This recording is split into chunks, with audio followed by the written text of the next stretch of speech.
రోజు అన్నం తింటూ బరువు తగ్గాలి, అలాగే షుగర్ కూడా కంట్రోల్లో ఉండాలి అనుకుంటున్నారా? అయితే ఈ వీడియో మొత్తం చూడండి. ఈ చిన్న ధాన్యం మన ఆరోగ్యాన్ని మార్చేస్తుంది.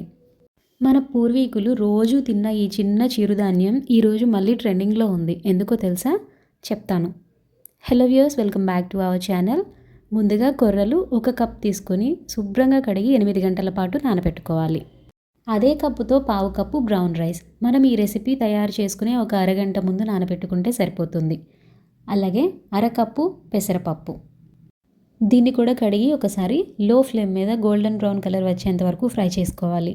అయితే మనం కడిగిన పెసరపప్పుని వేయించుకుంటున్నాం కనుక తప్పకుండా ప్యాన్కి అంటుకుని పోతుందండి. కంగారు పడకండి, తిప్పుతూ ఉండండి. మొత్తం పొడి పొడిగా చక్కగా ఫ్రై అయిపోతుంది. కొర్రల్లో పీచు పదార్థం ఎక్కువగా ఉండడం వల్ల అది మన జీర్ణక్రియను చాలా మెరుగుపరుస్తుంది. చెడు కొలెస్ట్రాల్ను తగ్గించి హార్ట్ హెల్త్ని ఇంప్రూవ్ చేస్తుందంట. అలాగే షుగర్ లెవెల్స్ని కూడా కంట్రోల్లో ఉంచుతుందంటండి.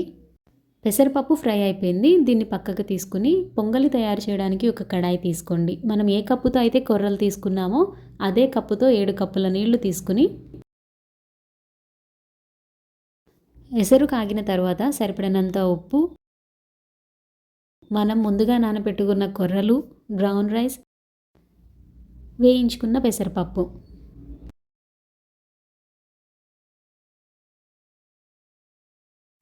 ఒకదాని తర్వాత ఒకటి యాడ్ చేసుకుని ఒక పొంగు వచ్చిన తర్వాత ఒక క్యారెట్ని కూడా యాడ్ చేసుకోవాలి. మీడియం ఫ్లేమ్ మీద కొర్రలు మెత్తగా అయ్యేంత వరకు ఉడికించుకోవాలి. పెద్దగా టైం ఏం పట్టదండి, మనం ఆల్రెడీ నానబెట్టుకున్నాం కదా, త్వరగానే ఉడికిపోతుంది. పొంగలి కాస్త పలుచగా ఉన్నప్పుడే స్టవ్ని ఆఫ్ చేసేయండి. బాగా గట్టిపడేంత వరకు ఉంచినట్లయితే అది చల్లబడిన తర్వాత మరింత గట్టిగా అయిపోతుంది. పొంగలి కన్సిస్టెన్సీ కొంచెం పలుచగా ఉంటేనే బాగుంటుంది కదా. ఇప్పుడు తాలింపు కోసం పూర్తిగా నెయ్యిని మాత్రమే యూజ్ చేయాలి. సరిపడినంత నెయ్యి, అలాగే గుప్పెడు జీడిపప్పును తీసుకుని గోల్డెన్ కలర్ వచ్చేంత వరకు ఫ్రై చేసుకుని పక్కకు తీయండి.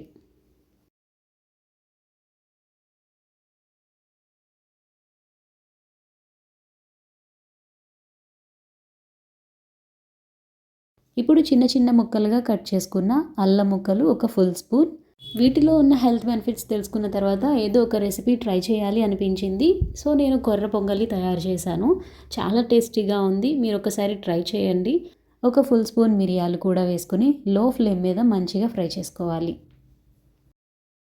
మీకు ఈ రెసిపీ నచ్చినట్లయితే ఛానల్ని సబ్స్క్రైబ్ చేయండి. కొర్రలతో మాత్రమే కాదు, మిగిలిన మిల్లెట్స్ అన్నీ యూజ్ చేసి నేను రకరకాల రెసిపీస్ చేయాలి అనుకుంటున్నాను. ఆ మిల్లెట్ రెసిపీస్ని మిస్ కాకుండా చూడాలి అంటే ఛానల్ని తప్పకుండా సబ్స్క్రైబ్ చేయండి. నేను వీడియో పోస్ట్ చేయగానే మీకు నోటిఫికేషన్ ద్వారా తెలుస్తుంది.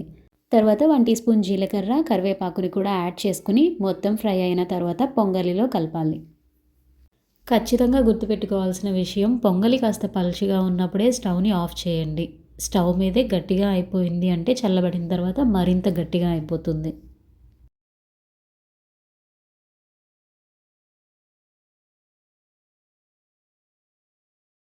ఎక్కువ స్పైసెస్ని ఏమీ యూజ్ చేయలేదు కదా, పిల్లలకి కూడా హ్యాపీగా పెట్టొచ్చు.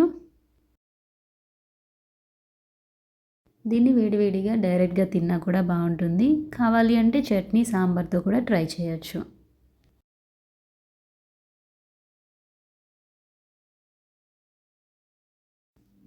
Thanks for watching. Don't forget to subscribe my way of cooking Priya.